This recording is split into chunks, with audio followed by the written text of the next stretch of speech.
This week on Christian Liberia World is News. Not, a strange nation when it comes to crisis, and so we have that resilience by the grace of God, to be hopeful and to rise up in the midst of impossible situations. In ground zero of West Africa's Ebola crisis, the church and the state join hands to seek God's help. Plus, Jews standing up for Christians, the unlikely alliance that's working to end persecution. And standing in the gap, the Christian pastor who's bringing a message of peace to a war zone.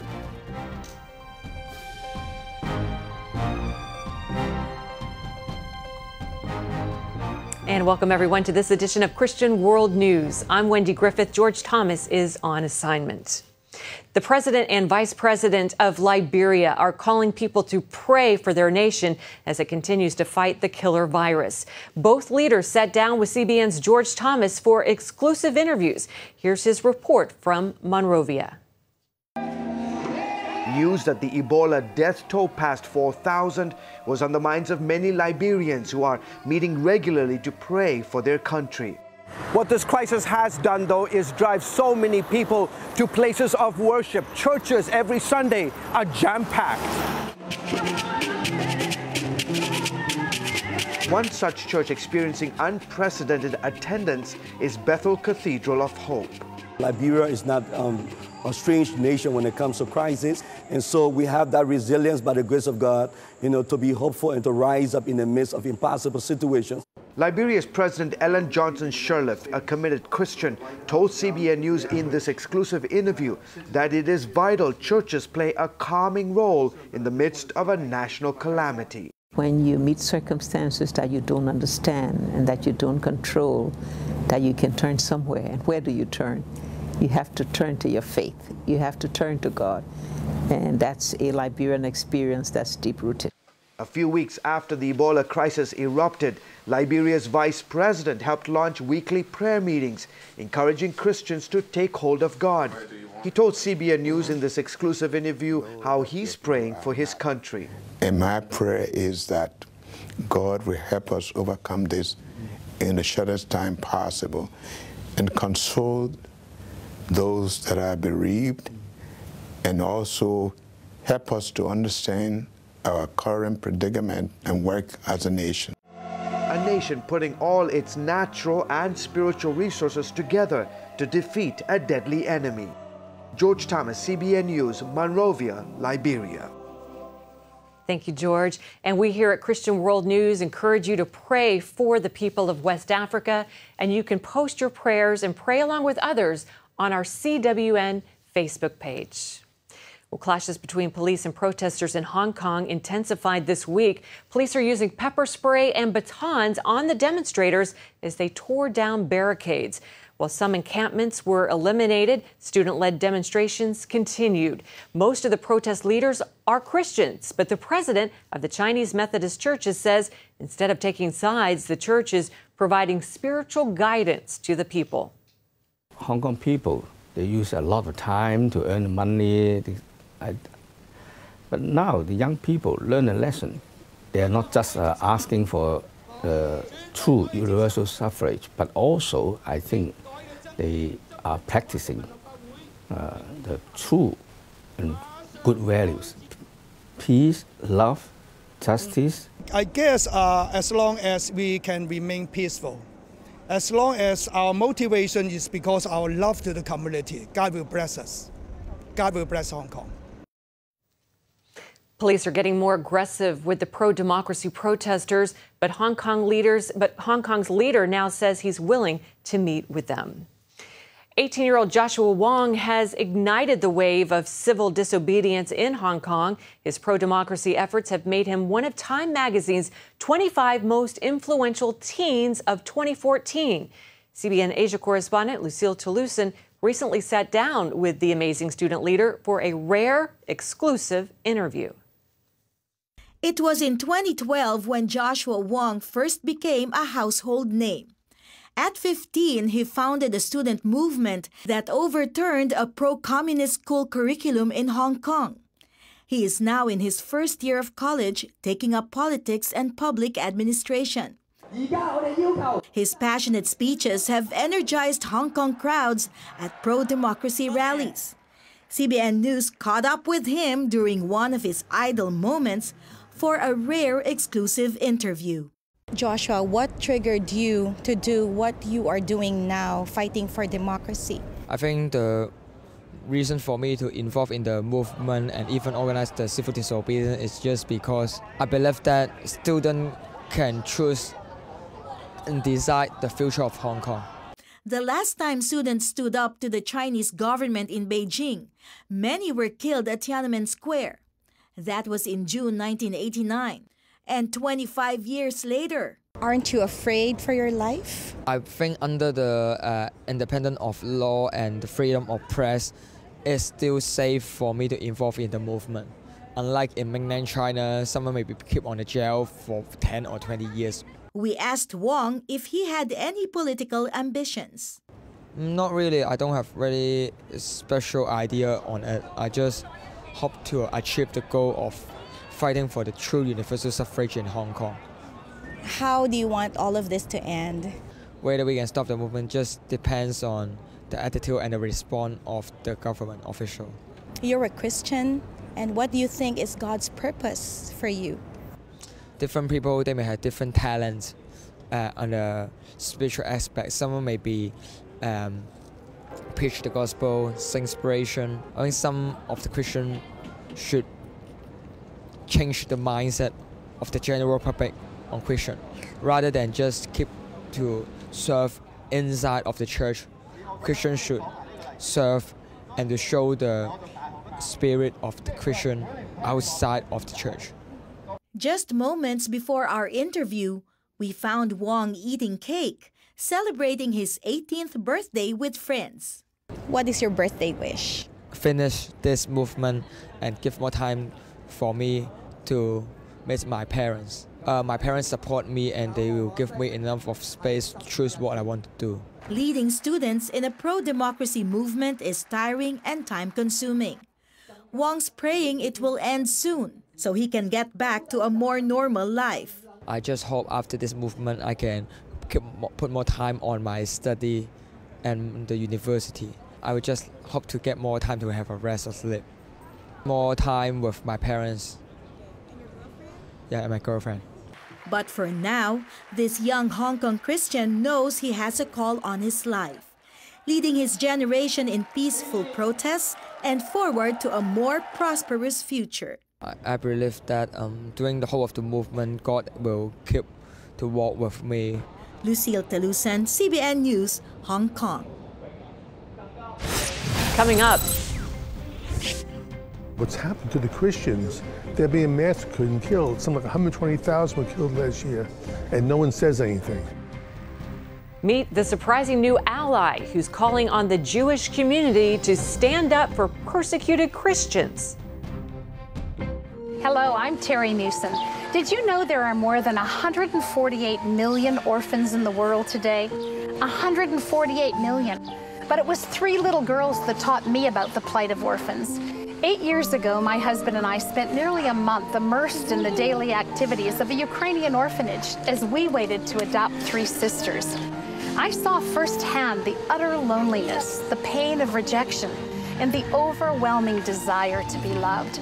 That experience changed me forever. And out of it grew a ministry from my heart called Orphans Promise. Today, we're helping orphans and vulnerable children in more than 50 countries worldwide. Thousands of children are now in safe homes. They're being educated, and they're learning life skills. I'm asking you to join with me and become family to these children. Will you call the number on your screen right now? Because every child deserves a chance to be happy. Inside every child is a hero, a leader, a friend to others, someone who helps out, who does the right thing, who dreams of what they can be, but they still need our help. What should I do? What should I say? How should I feel? That's where Superbook comes in. It provides moral and spiritual truths through situations children can relate to, teaching God's Word to the children you love. Join the Superbook DVD Club and receive Superbook's newest episodes as they're available, plus 2 copies to share with others, all for your gift of only $25. Get Superbook today and watch the miracles happen. A Pakistani court is upholding the death sentence for Aja Bibi, the Christian woman accused of blaspheming the Prophet Muhammad. Bibi, a 50-year-old mother of 5, was sentenced in 2010. Although the appeals court rejected Bibi's appeal this week, her lawyers vowed to take it to Pakistan's Supreme Court. Bibi's case drew global attention in 2011 when 2 politicians were killed for supporting her. Christians are facing severe attacks from ISIS and other Muslims in the Middle East. Now, Jews are joining forces with Christians to fight the growing persecution of believers in Islamic countries. Chris Mitchell has that story. When hundreds of thousands of Christians, men, women, and children are killed, this isn't a war. This is genocide. And Jews know what happens when the world is silent to genocide. As head of the World Jewish Congress, Ron Lauder advocates for Jewish people around the world. Now he's teaming up with the International Christian Embassy Jerusalem and Empowered 21 to fight Christian persecution. What's happened to the Christians? They're being massacred and killed. Something like 120,000 were killed last year, and no one says anything. Everyone is focusing on Gaza. The World Jewish Congress, Empowered 21, and the International Christian Embassy Jerusalem sent a letter recently to more than 100 world leaders, calling on them to take up the cause of persecuted Christians in Muslim countries. Together, these 3 groups represent millions around the world. For the first time, to my knowledge, in modern history, probably even in the history of Jewish-Christian relations, a Jewish organization and a Christian organization are joining in a letter to protect Christians in the Middle East. There has simply been a horrendous thing that has been going on. Christianity is dwindling in the Middle East, and we believe it should be growing. Canon Andrew White, known as the Vicar of Baghdad, told of ISIS persecuting Christians in Iraq. The children said, "We have always followed Yeshua. We will never leave Yeshua." They all had their heads chopped off. This is the kind of terror that we are facing. Lauder encouraged more than 4,000 Christians from 80 nations at the Feast of Tabernacles celebration to fight together. In Paul's second letter to Timothy, he wrote, God did not give us the spirit of fear, but the spirit of power. Do not fear, have courage, have strength, and as one, Christians and Jews, we will be strengthened together, and we will not fail. Shalom. Chris Mitchell, CBN News. Amen. Chris Mitchell joined me here at the CBN News Desk recently, and I asked him about this important new alliance. Chris, what's behind this movement of Jews in Israel standing up with persecuted Christians? Yeah. Well, first of all, Wendy, they get it. I mean, these are people that have suffered the Holocaust maybe 70 years ago, one of the most persecuted minorities maybe for the last 2,000 years. And so they're speaking up because they understand what it's like to go through this kind of persecution. The other thing I think is that Jews and Christians right now are facing a common enemy. Radical Islam not only targets Christians, but also the Jewish people, the state of Israel. And so there's a common enemy. And I think one other thing is that happened 60 or 70 years ago, even before World War II. Many Jews had lived throughout the region, throughout the Middle East, and what they call the Saturday people, Sunday people. What's happened is Muslims and Islam have eradicated, kicked out maybe the Saturday people, the Jewish people. Now they're doing the same to the Sunday people, the Christians. Well, Chris, you were just recently in Iraq, and of course there's this war going on with ISIS. and the Christians there are being persecuted. You've met some of these believers. What are they going through? Well, if you could imagine, say, your hometown, and ISIS came in there, and they gave the Christians 4 choices. And the choices are this. First of all, you could pay what's called a jizya tax, which is the tax for second-class citizens or non-Muslims. Sometimes that's exorbitant. It's things they can't even afford. The second choice they give you is you can leave. Leave your home maybe for decades or centuries that you have to leave. The third choice they give you is you can convert. You can say the Muslim statement of faith and become a Muslim. Or the fourth choice you have is that you could die by the sword. And so this is what they have to face. I carry this with me sometimes. Wendy, this is a New Testament given to me by a Christian from Mosul. Wow. And when they saw this, it has a camouflage on the cover, and they accused him of being a spy and a missionary.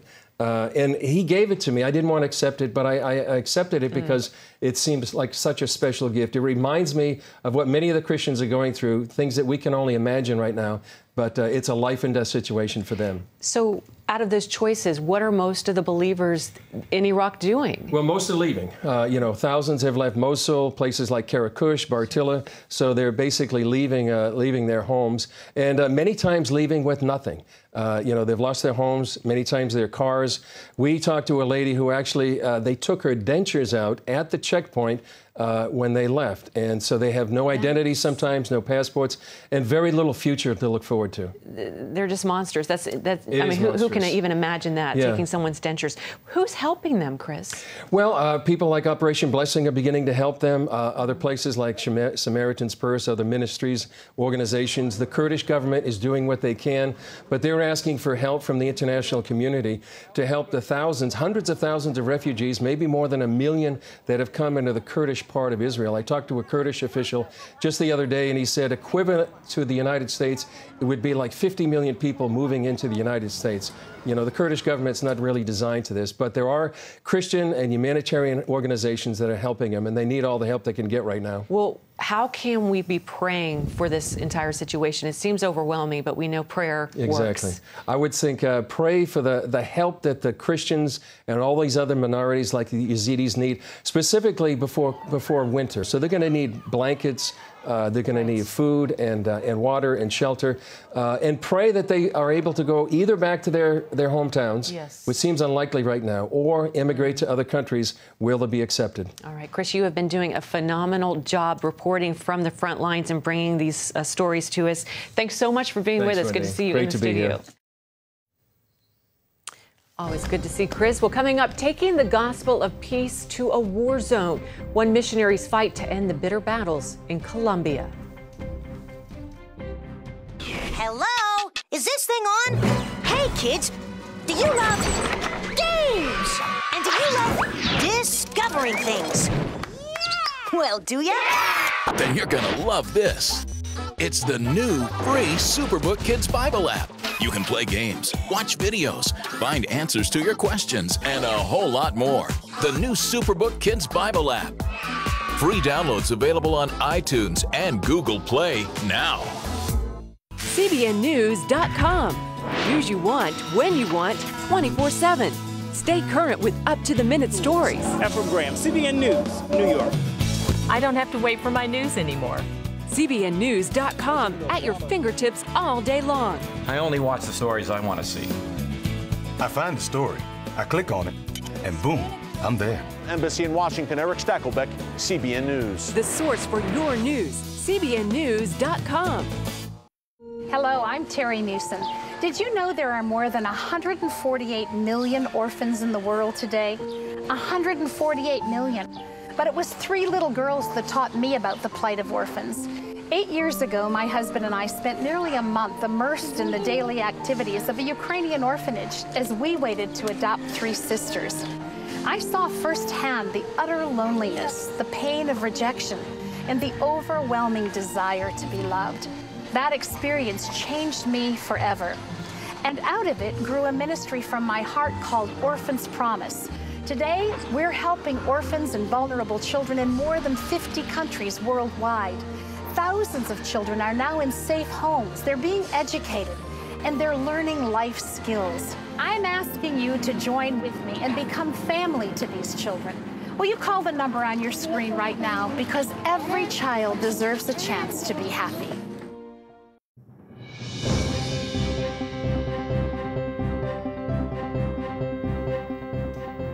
Welcome back. Colombia appears to be slowly emerging from 5 decades of guerrilla warfare.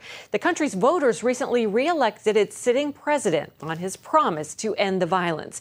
But even as the fighting raged, a few brave Christians are going to the heart of the fighting, introducing combatants to the Prince of Peace. Stan Jeter has the story from Cali, Colombia. For 5 decades, Colombia has been at war with Marxist insurgents. Fighting can erupt at any time throughout the scattered war zones. But that doesn't stop an intrepid messenger of peace. Here, actors portray missionary Russell Stendhal on one of his missions in the film La Montaña, The Mountain. For years, Stendhal has taken Christian literature to guerrillas, paramilitary, and government soldiers. He has forged friendships with all sides. And his radio stations and solar-powered receivers pave the way. To reach areas where it's not possible to have church buildings or scheduled church services, and where it's not possible to do normal missionary or evangelistic work. And so we drop these radios on guerrilla camps and by parachute. We distribute them to soldiers. We distribute them to paramilitary forces. Stendhal has given out over 120,000 solar-powered radios. Former journalist Darío Silva has followed the conflict for years. He now pastors one of Bogotá's larger churches and sends aid to suffering families in rural Colombia. But Silva says there's a disconnect between Colombia's mega churches and the country's isolated and often persecuted believers. Churches, especially megachurches, have a tendency to be very Laodicean. I have it all. I am rich, right? But they're not aware of the problems our brothers are going through.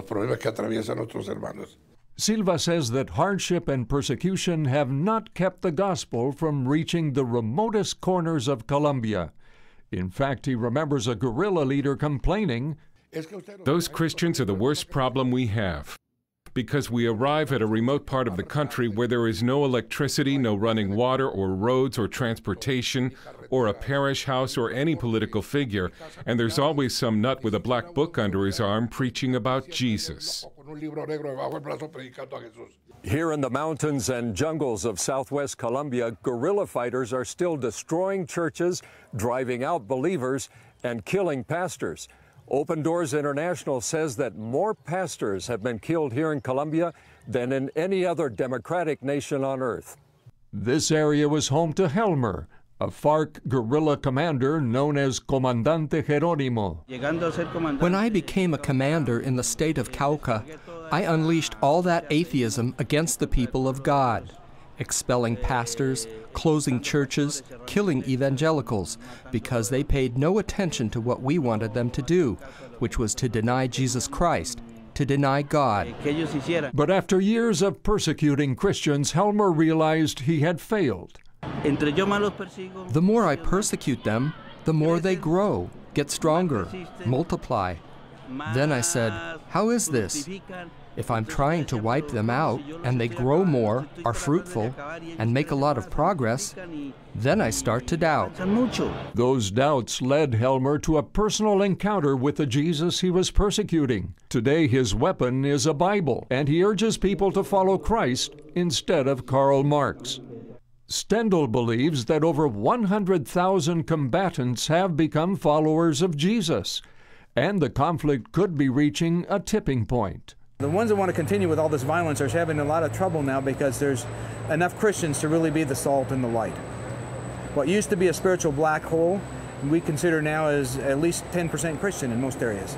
Indigenous Christians are also spreading the gospel. Alvaro Dagua from the Guambiano tribe manages 2 Christian radio stations. At a recent Christian media conference in Cali, Dagua and fellow Guambianos talked of reaching beyond their own tribe. If you go into the virgin jungle 3 days on foot, you'll find the Agua tribe that hasn't been civilized. So we want to reach out there with our radio station, with the Word of God, so that the Agua tribe can inhabit the kingdom of heaven. Meanwhile, government negotiators are meeting with FARC guerrilla leaders in Havana, Cuba, and hope is growing that a peace agreement may soon bring an end to Colombia's 50 years of internal violence.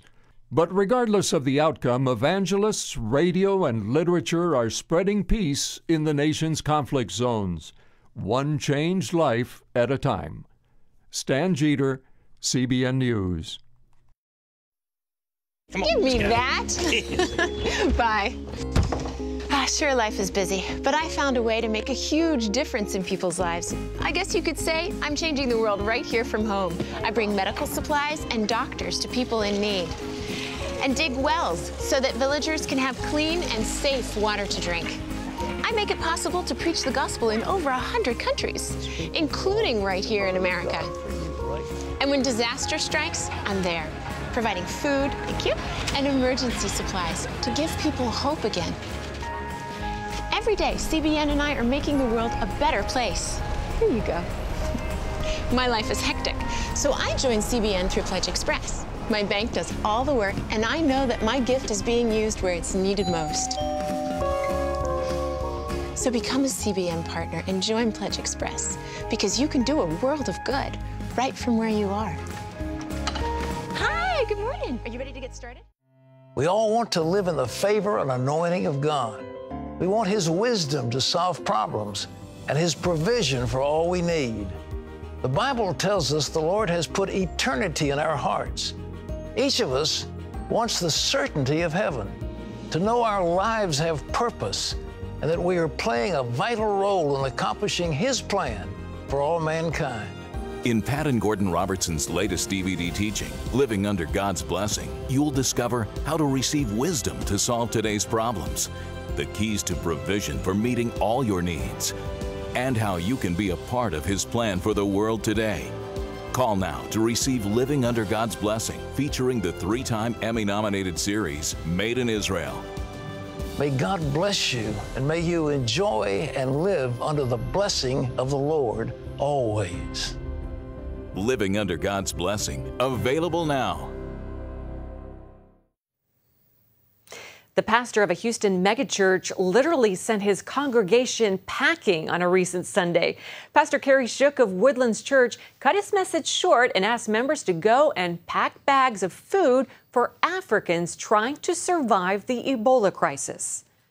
We cut the sermon in half, and now we're living the sermon, and we're packing 200,000 meals to go to West Africa, the Ebola-affected areas where people are really starving because they can't get food because they're quarantined.